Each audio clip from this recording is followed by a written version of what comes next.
নমস্কার বন্ধুরা, তাতাই মা বাবা ব্লগে আপনাদের সকলকে স্বাগত। আমি আজ আপনাদের সাথে শেয়ার করতে চলেছি দই আলুর দমের রেসিপি।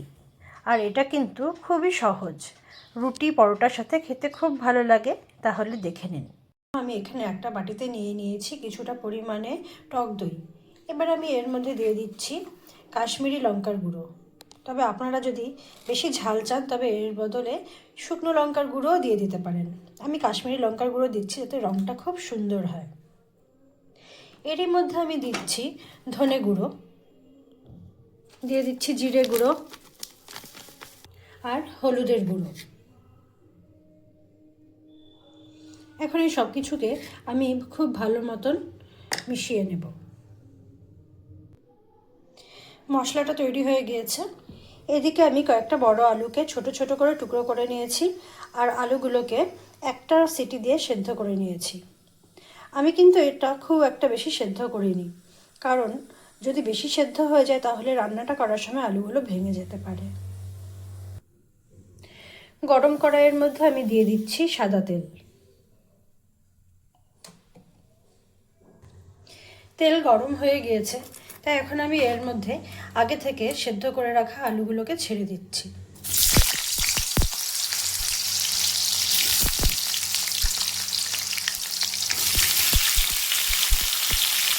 সামান্য নুন আমি এর মধ্যে দিয়ে দিলাম।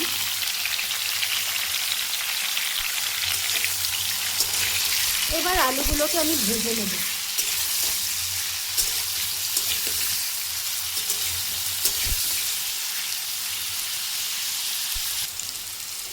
আলুগুলো আমি লালচে লালচে করে ভেজে নিয়েছি। এখন এগুলোকে আমি তুলে রেখে দেব।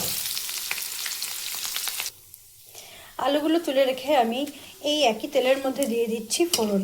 আর ফোড়নে এখানে আমি দিয়েছি তেজপাতা আর গোটা জিরে। আমি এখানে একটা পেস্ট তৈরি করে নিয়েছি আদা, রসুন আর কাঁচা লঙ্কার। এই পেস্টটাকে এখন আমি দিয়ে দেব এই তেলের মধ্যে।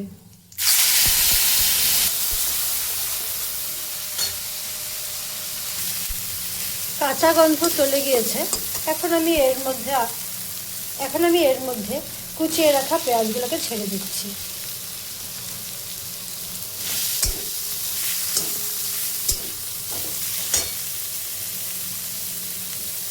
সামান্য নুন দিয়ে দিলাম, এর ফলে পেঁয়াজগুলো খুব তাড়াতাড়ি মজে যাবে।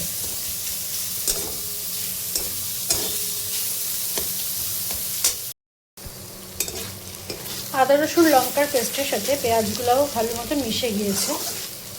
এখন আমি আগে থেকে যে মশলাটা তৈরি করে রেখেছিলাম দইয়ের, সেই মিশ্রণটি এর মধ্যে ছেড়ে দেব। যেহেতু দইয়ের মিশ্রণ আমি এর মধ্যে এখন ছাড়ছি, তাই গ্যাসের আঁচ আমি একদম কমিয়ে রেখে, তা না হলে দইটা ফেটে যেতে পারে।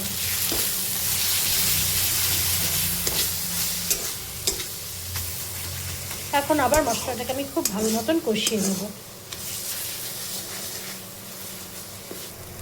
মশলা কষে গিয়েছে আর মশলার থেকে তেলও ছেড়ে দিয়েছে, তাই এখন আমি এর মধ্যে গ্রেভির জন্য দিয়ে দিচ্ছি জল। জলটা আপনারা নিজেদের ইচ্ছা অনুসারে দেবেন। আমি যেহেতু খুব একটা গ্রেভি রাখবো না, একটু মাখো মাখোই করবো, সেজন্য আমি জলের পরিমাণটা কম দিলাম। আর আপনারা যদি গ্রেভিটা রাখতে চান তবে জলটা একটু বাড়িয়ে নেবেন। রান্নার স্বাদের জন্য আমি দিয়ে দিচ্ছি সামান্য চিনি।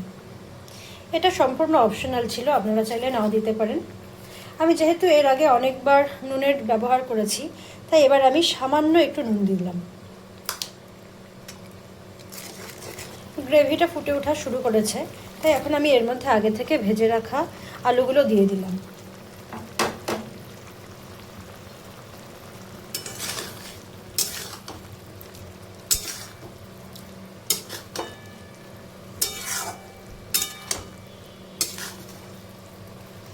এবার আমি এটাকে 5-7 মিনিট ঢেকে রাখবো আর ফুটিয়ে নেবো খুব ভালো মতন, যাতে আলুর ভিতরে সমস্ত মশলা খুব ভালো মতন ঢুকে যেতে পারে। রান্নাটা তৈরি করে আমি একটা পাত্রে ঢেলে আপনাদের সামনে পরিবেশন করে নিলাম। দেখতেই পাচ্ছেন আমি কতটা মাখো মাখো করেছি, আর এটা কিন্তু লুচি রুটির সাথে দারুণ লাগবে খেতে। তাহলে বন্ধুরা, আমার আজকের এই রেসিপিটি আপনাদের কেমন লাগলো তা অবশ্যই আমাকে কমেন্ট করে জানাবেন। আর ভালো লাগলে আমার চ্যানেলটিকে সাবস্ক্রাইব করে আমার পাশে থাকবেন। আজকের মতন আমি আমার ভিডিওটি এখানেই শেষ করছি। ধন্যবাদ।